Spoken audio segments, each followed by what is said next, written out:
President of the Indian Medical Association, Kochi, and he's a brilliant speaker. I'm going to put some pressure on him by saying all this. And he's going to talk to us in a succinct way on genetic testing in chronic pancreatitis. Genetic testing is both a verb as well as a noun. So Dr. Ramesh gives me 7 minutes, so you'll get 2 plus 5. 2 on the noun part and 5 on the 7. That's our agreement. So my disclosure is I do not speak or work for organizations doing any such research. I don't represent them.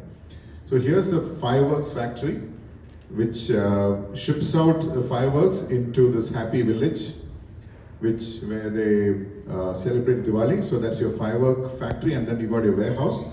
And then let's see when the warehouse is and the transport mechanism also. Pancreas, and to the right you see the gut. So let's look at pancreatitis next. So that's pancreatitis, we do not want to see that. And if you look at the mechanisms, the things that can go wrong are the cracker itself can go wrong. You can either have a wrongly wrapped cracker that's going off, or it can get too hot and then it can just blow up. So that's a small fire. That's why trypsinogen activation, reduced degradation. And next slide. So that is controlled by the back, please. Back. Yeah. That's controlled by the PRSS1 gene, which is the superstar of the pancreatitis, chronic idiopathic hereditary pancreatitis gene workup.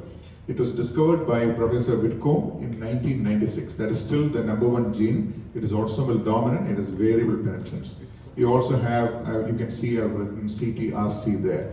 Next slide, please. Now, when this trypsinogen is activated, the pancreas is a natural built-in fire extinguisher, and that, next slide, is called the SPINK1 gene. And when the SPINK1 gene is mutated, next slide, the fire extinguisher fails to work, so the explosion goes unchecked. And the transport mechanisms, specifically the calcium channel situation, is controlled by a couple of genes. Next slide. CFTR and one more, TRPV6, which is studied by CMC Vellore. Next slide. And then we have other environmental factors, extraneous factors. Next slide. And that's tobacco and smoking. So next slide. So we have a complete gene and environment situation that leads to pancreatitis. Next slide. So just for the audience, very quickly, a revision of genetics in 1 minute. If a gene is a car, it can come with all sorts of defects and dents and scratches, and each one of them is a variant. So some variants are disease causing, some are not. For instance, the CFTR gene is enormous. It is 189,000 base pairs. Next slide. So if you want to order a test, you can either order for a single test. Let's say you want to do PRSS1, just a single gene. You can do a gene panel of 4 or 5 genes, or you can do the whole exome sequencing. What's an exome? Exome is basically all the genes that are actually working in making protein. The genome is everything together that includes the coding genes as well as the non-coding genes. Next slide. But for the last two, which are more extensive, you may bring up some surprise mutations, so you need to send the patient with genetic counseling with a qualified person.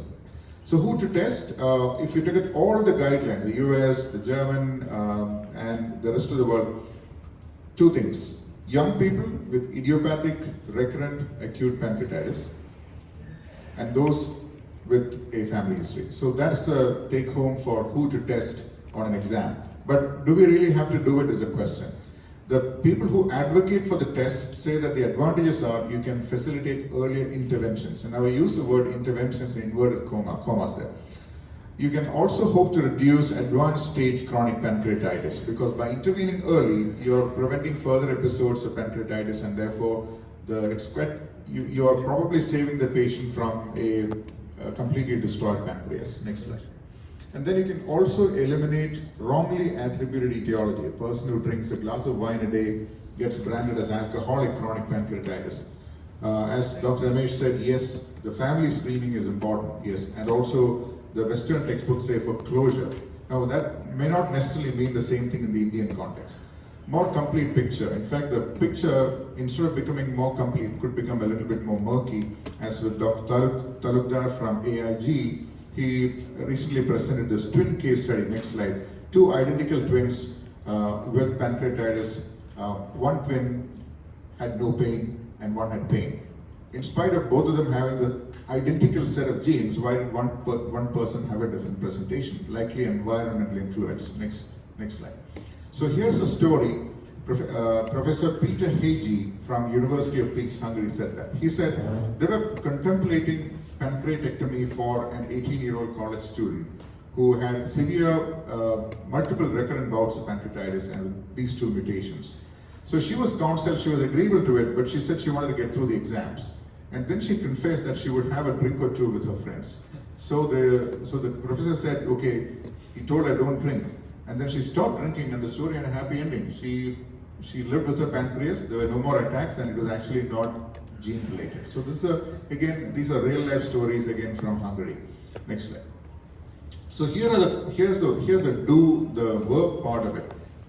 What interventions do we have? Do we have a medicine, a magic injection that can make the faulty gene working, like in the case of cystic fibrosis? We don't. Even with cystic fibrosis, we know that the medicine that we use might in fact create worse outcomes in a certain subset of patients. No time to get into that. So we can ask people to stop smoking. Yes, we can ask people to stop drinking and follow a healthy lifestyle. Well, we do that for everybody, don't we? Next slide. So we give the same advice even without the genetic testing and save 20,000 rupees or more depending on the center, and then give them the advice. These people are already financially depleted from all the hospital admissions. Next slide. So here in India, there is ethnic variation which affects the gene mutation profile. The literature that I showed you earlier was predominantly Western. So the PRSS1 is primarily in the Caucasian, the white race. Whereas in India and in the African subcontinent and also in South America, the PRSS1 is less common. As Dr. Ramesh himself has said that he could not find PRSS himself. Dr. Nageshwar Reddy from a series of 198 cases in AIG could not find PRSS even a single case. Next slide. Discovery of these mutations may sound very exciting, but it's not like H. pylori or, next slide, or like the germ theory of these famous men who made modern medicine what it is. We don't have a single cause for many of these things. These are all polygenic conditions with environmental factors. Next slide. So all these factors influence the outcome. Next slide. Can we give them closure? In fact, the brothers came to Dr. Talukdar with a question, Doctor, are we going to die? Is their concern. So it didn't give them any closure. The brothers were concerned that somebody did genetic testing on them and found something grossly wrong with the genes.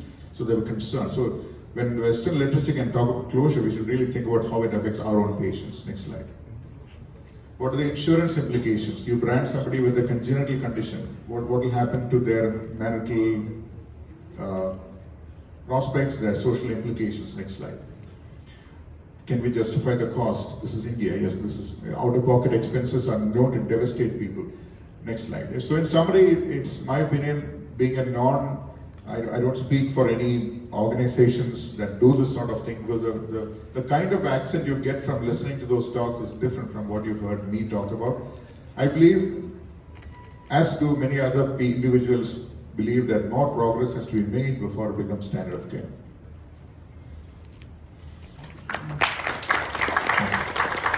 On that somber note that we really don't have any special solution or magic password for improvement in outcomes in chronic pancreatitis, and that we have to struggle through our process as indeed our patients struggle. If there are no pressing questions, I'd like to thank the panel and the audience for their patience and for your attention.